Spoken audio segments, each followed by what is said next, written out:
Gonna dip my toes back into that well of video game movies. I am a bit late to this party. I've been working on another video. I spent several days writing a script that was just way too long, and I'm pretty sure no one was ever going to watch anything that long from me. So I had to start all over again, trying to limit it to that 15-ish minute mark. But in the meantime, I'll put this out unscripted. Sony has announced multiple video game pieces of media at the CES 2025, with some notable sort of IPs that they're choosing to do so with. Helldivers 2, which just kind of confuses me a little bit. Horizon Zero Dawn, live action adaptation. A Ghost of Tsushima Legends anime. A music video based off Horizon Zero Dawn Lego, which, if I may be a little wrong, that game did not sell well. People just did not care about Lego version of Horizon Zero Dawn. So I don't know, maybe it's just some kind of weird doubling down on that. But it kind of just has this air of trend chasing.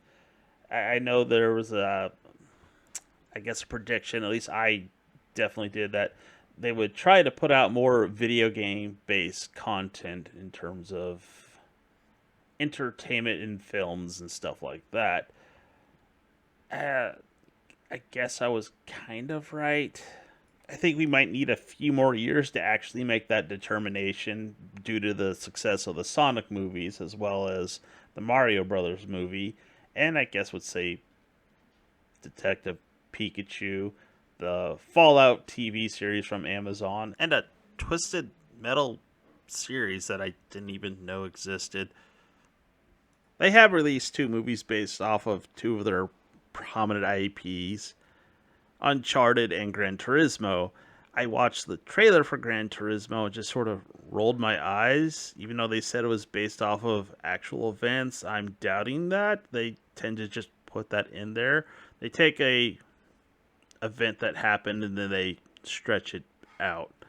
You can't learn to drive via video games. It's not the same. It doesn't translate to that. That is like I said, it's a bit of a stretch. Yeah, there's probably some possibility a guy really wanted to get into racing and he used that as an avenue to get into it. But training to actually race is not possible using a apparatus like they have. Then there's the Uncharted movie. I at least watched that because I actually enjoyed 1 through 3. 4 was mainly because Neil Druckmann wrote that and he's a talentless hack. The movie was okay. It was highly derivative of the video games and other movies like Indiana Jones, National Treasure, a little bit of Tomb Raider in there. I mean, the Uncharted movie, I watched it once and I never want to watch it again. It just wasn't Uncharted, if that makes any real sense.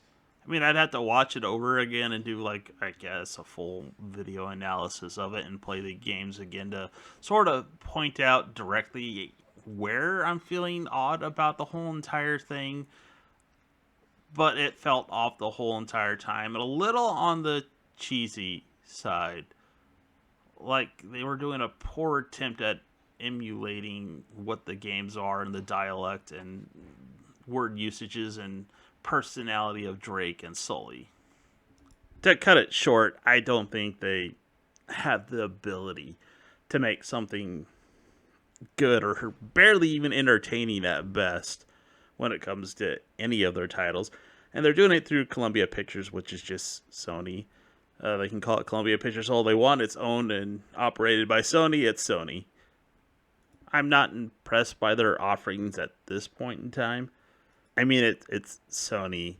And like I said, it has this reek of chasing trends, but not just the video game movie trend. I mean, they had the Ghost Core. That utterly failed. And when they sort of had a somewhat, I guess, favorable movie for the Ghostbusters, they then mess up with the sequel. I'm pretty sure ruining any chance of any Ghostbuster universe ever existing. And then you had your whole entire Spider-Man villain universe that just crumbled. This whole slew of video game adaptation announcements has an air of desperation to it. Like they're trying to establish a universe with their video game IPs, mainly because all their other universes they've attempted to make have just utterly, completely failed. So, one other sort of news story I think ties in with all of this is the former CEO of Sony Pictures, Tony Vinciquerra. I probably just slaughtered that. I honestly just don't care. Blames media for the failure of all these Spider Man movies that failed. I should say Spider Man adjacent. So, yeah, there's that. And how's that tie in with everything? Well, just remember at this point in time, in terms of how things get approved, all these movies and TV shows would have been approved by him. Hopefully, people who are making decisions ultimately and how it's produced and all the other fun stuff aren't picked by him. But then again, note the part I said former CEO, because back in September, he announced that he's stepping down on January 2nd of this year. And there's a reason for that, even before Kraven the Hunter released. With all that, I guess, good luck, Sony, on all of your media endeavors. I mean, I'll probably forget about this in a week or two and then be like, oh yeah, that was announced when they put out a trailer or something like that. And then I'll go watch the movies because they're video game material and I'll use it for my channel. But like I said, I don't think they have the competency or the capability to actually put out a good video game based movie, and it reeks of desperation.